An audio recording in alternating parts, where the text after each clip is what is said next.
Let me follow up with the schools question.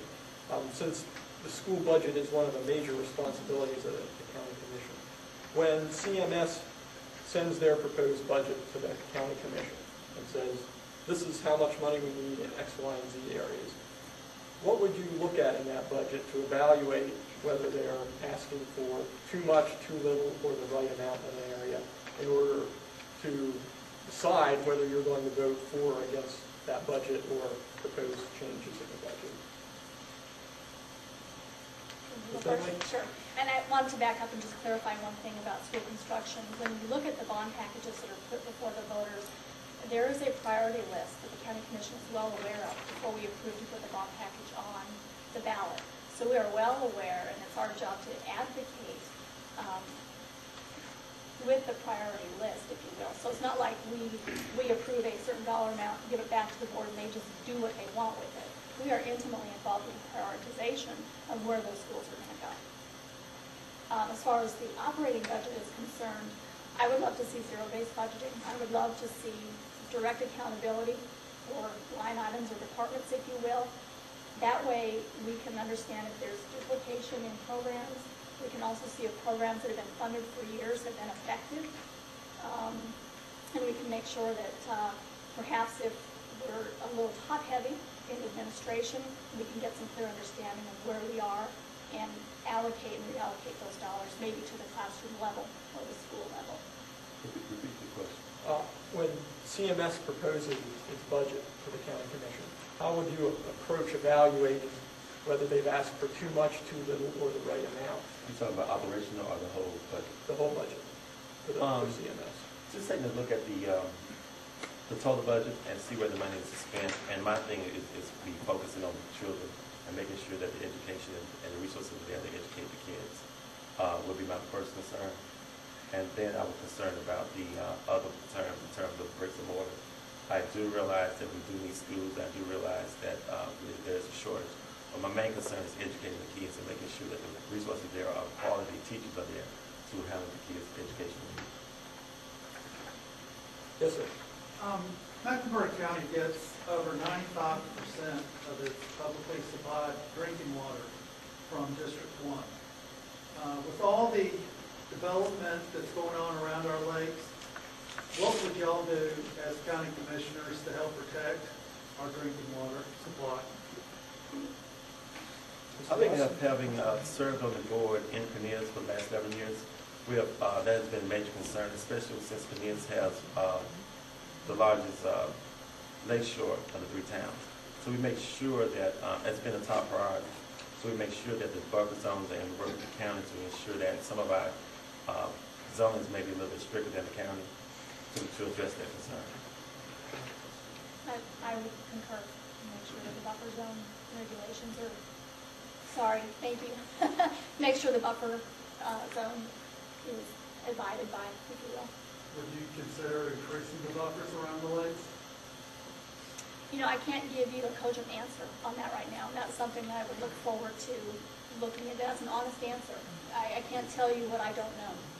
But my philosophy on approaching this is to come in with an open mind and give a clear analysis and assessment of what we need to do and what we're already doing.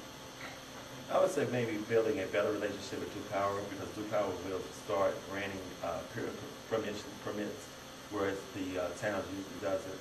But starting in another month, Duke Power will be taking on that. So I think it's a better relationship building in the process and making sure that they're stringent with their buffer zone. Yes, ma'am. Hi, I'm fairly new to the university area, and speaking of water, my concern is what I'm experiencing right now, and that is an increase in my water bill. It's gone up from $20 to $42 to $92 to over $100 now. And we noticed the change once there was a power outage in our subdivision, and I've talked to other neighbors that live beside me, and their water bills have increased as well. I've called customer service 4 times and requested someone to come out and take a look at our meter.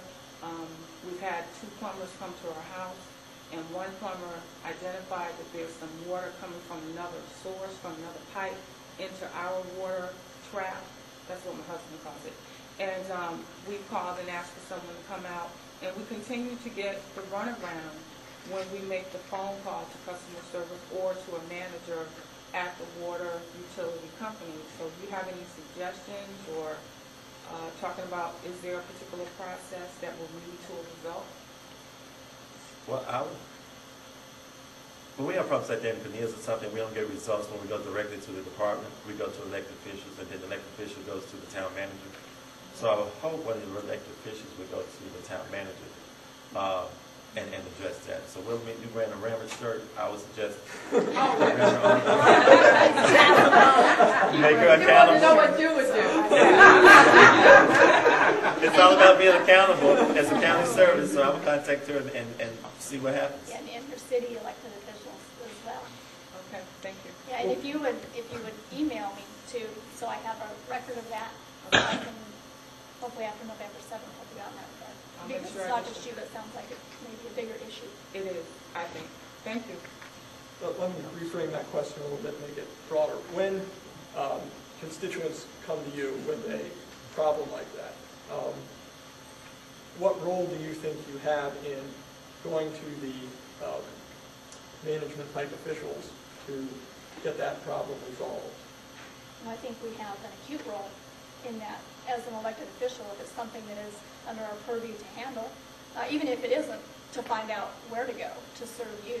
I think that's one of our main responsibilities. I mean, you elected us, you put us into office, and that's our accountability back to you.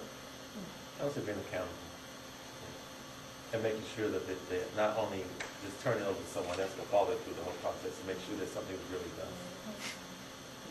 Our next speaker, Mr. Barnes, has another commitment, so we'll take one more question and then allow him to speak. Yes, ma'am. I've worked with the senior population in the University City area for the last 10 or 11 years. I hear a lot of people expressing the need for activities formalized that exist in the southern end of town. What are both of your ideas on bringing those finally up here and putting some emphasis behind it instead of just placating people? I'd be willing to put resources to that particular issue. I know in the North End that, especially in town, we look out for our seniors. We do an amazing thing, and Cornelius is a little bit smaller, but we make sure that the police officers have a list of all the seniors, and they would give them medicine if need be. No, I'm sorry, I led you down the wrong path. I'm talking about programs and activities, not looking after people that have illnesses. I'm talking about such as the senior center on Shamrock. I was getting to that, making sure that the resources are in place and programming in place to handle that. I'm a strong supporter of seniors and their activities and making sure that their needs are met, whether it be recreational or just leisure. So I was making sure that the funding is in place and programs are in place to take care of this as well as in the south end of the county. And my first response would be to understand what those needs are and to link those up with programs that already exist and find a way to bring the infrastructure up here, if you will, to make those activities local for seniors. So to get a clear understanding, you would be a great resource because you're plugged in with the senior community for me to engage you, to get a better understanding of really what those needs are so that I can advocate to the county commission as a whole and to the county administration to say, you know what, there's a need in District 1 in University City, and if you will look at the tax base that you have up here and the property taxes that are coming down, if you will, in the context of property taxes, what can we get up here to serve this need, specifically in your case, activities for seniors? Because they don't have a way to get down, and they shouldn't have to go all the way down.